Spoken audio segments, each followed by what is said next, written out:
From Fox 55 Sports, this is The Locker Room.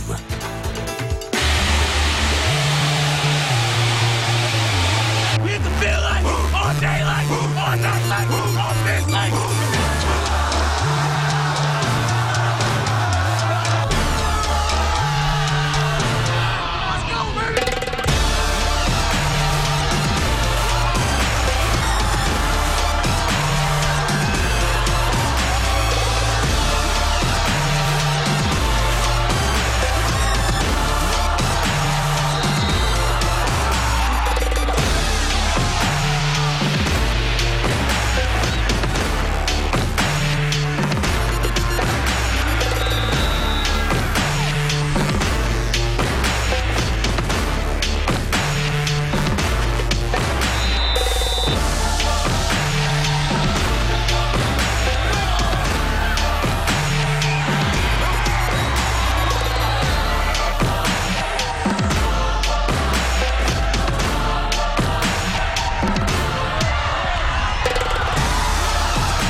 So with that, we say good evening, happy November to you all, and welcome inside the locker room. That man to my left is Peter Hood. My name is Justin Prince.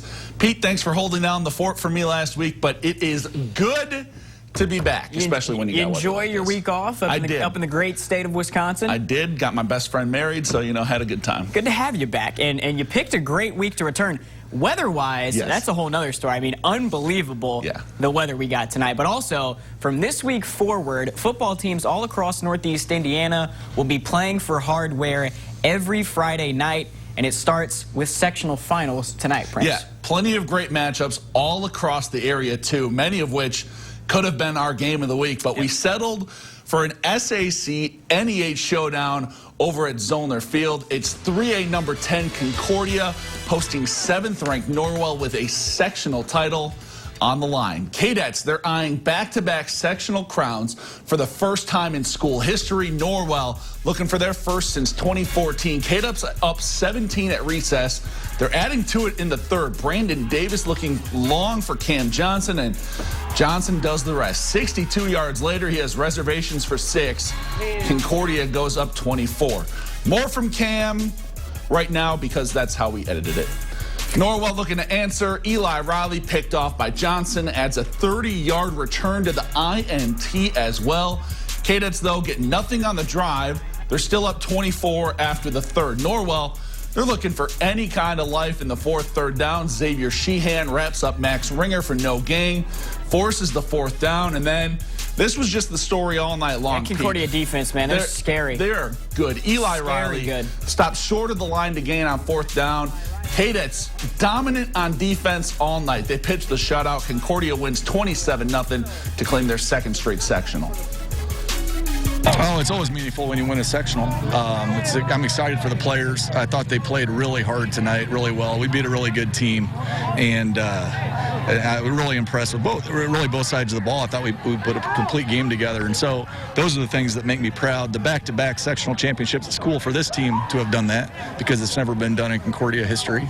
But again, we aspire for bigger things, I think, and certainly there will be a big challenge waiting for us next week. It's very meaningful for us because we've worked hard since the summer, working hard together since then, and we knew we could do it, and we put our minds to it, and it turned out well.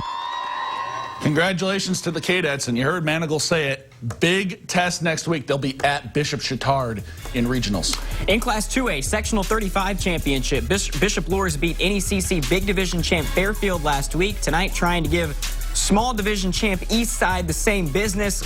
Knights led by 2 tutties at the half, but Blazers battling back early in the third quarter. Laban Davis on the quarterback keeper picks up a first down. And then later in the drive, if it ain't broke, ain't no need to fix it. Davis fakes the handoff, finds the edge, and he's got plenty of speed to seal the deal. Touchdown Eastside makes it 28-21 Bishop Luers. But On the ensuing drive, the Knights have an answer. Carson Clark, the southpaw, to Brody Glenn. This duo has been dicing up defenses all season long, Prince. Beautiful pitch and catch there for the first. And moments later, like I said earlier, if it ain't broke, man, don't fix it. Clark, Glenn, 6. Knights push the lead back to 14. They go on to win a shootout. 56-49 your final. It's the program's 25th sectional title. Knights will take on Tipton next weekend regionals. On to Class 1A. Game 1 of 2 for our 1A sectional championships tonight features a tough Adams Central team playing an equally tough Southwood squad. Pick this one up in the third, all square at 7. Both teams battling for some points all night long, but AC on a good end of this one here. Ryan Black to Nick Neunschwander downfield. He makes his way into the end zone, and that puts AC up 14-7. Very first play of the ensuing drive, though, Southwood responds. Elijah Sutton. Dude somehow breaking tackles, and he is off to the races. Get on my back, he says. And they would really get it going from there. Southwood goes on top on the back of, guess who? I'm going to guess number 28. Elijah Sutton once again. And they are your sectional 44 champions. They go on to win 28-14 for the sectional title. We told them at halftime, this thing ain't over. It's 7-7. Our heads are hung and stuff. And we were just relentless in the second half.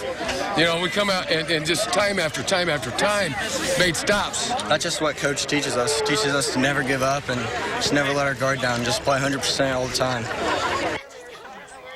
So, congrats to Southwood. They move on, and they will face the winner of this one, Pete. Yeah, spoiler alert, it's going to be South Adams. The Starfire is ranked number 1 in the state, taking on an overmatched, we'll call them Madison Grant team tonight. Pick this one up halfway through the first half. Already 20-0 Starfires, and it makes it 27-0. James Arnold to Drew Stutzman for the touchdown. The Galaxy loving what they're seeing.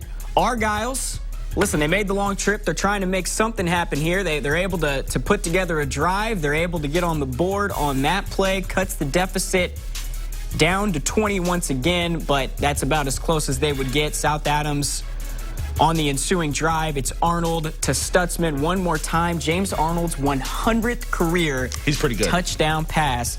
Starfire's roll tonight. They are sectional 43 champions, 55-7 your final. And like you said, they'll take on Southwood next week.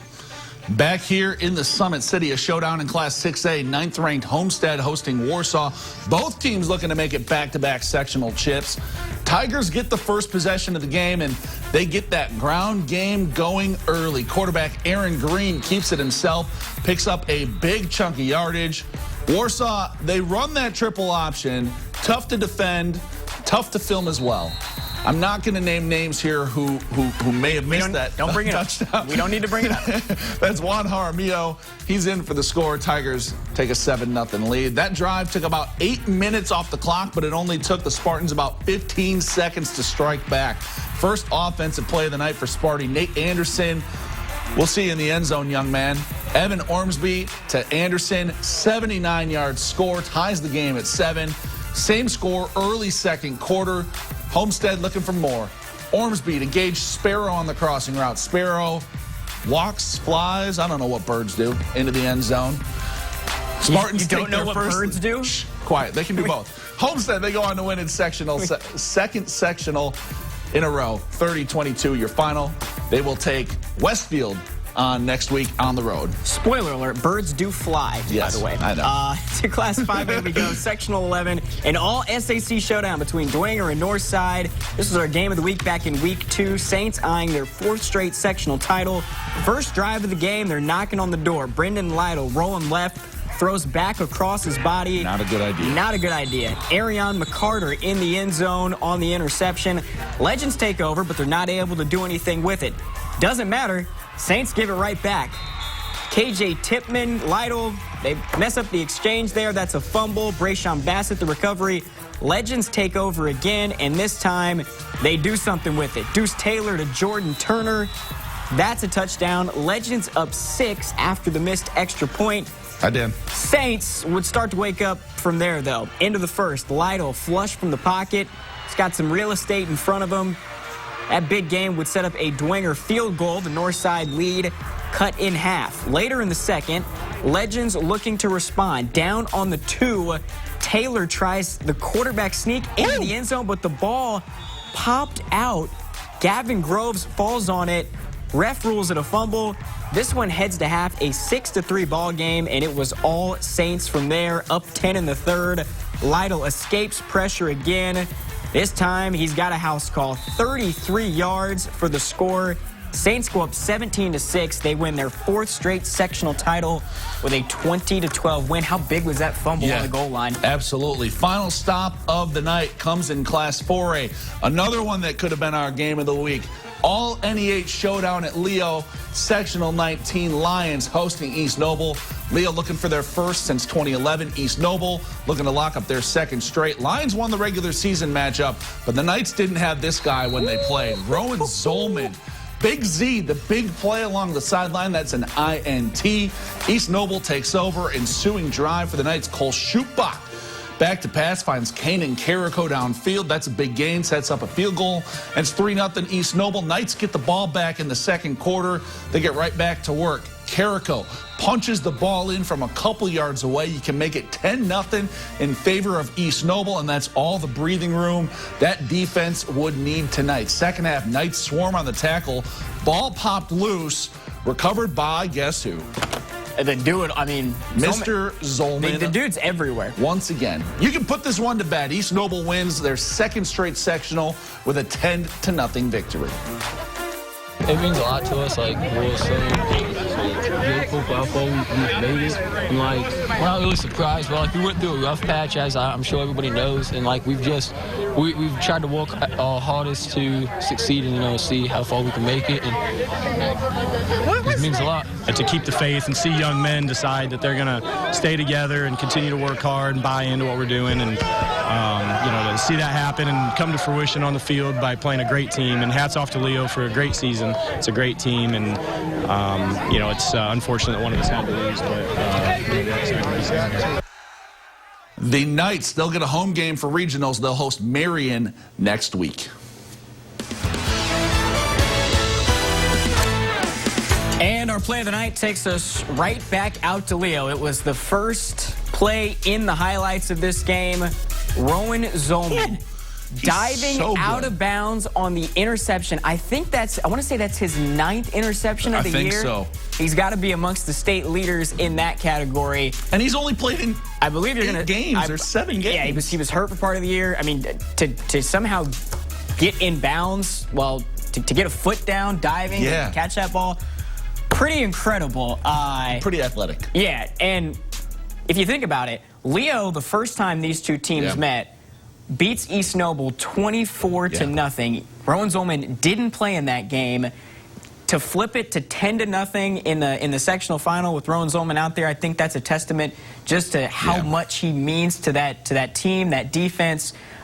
Just an incredible do-it-all player, a guy who really, I guess, wasn't on too many people's radars coming into the year as far as, you know, a star. But he has turned into an absolute star for that team, just like McCormick and Parker were before him. So, going to be fun to see what they can do next week.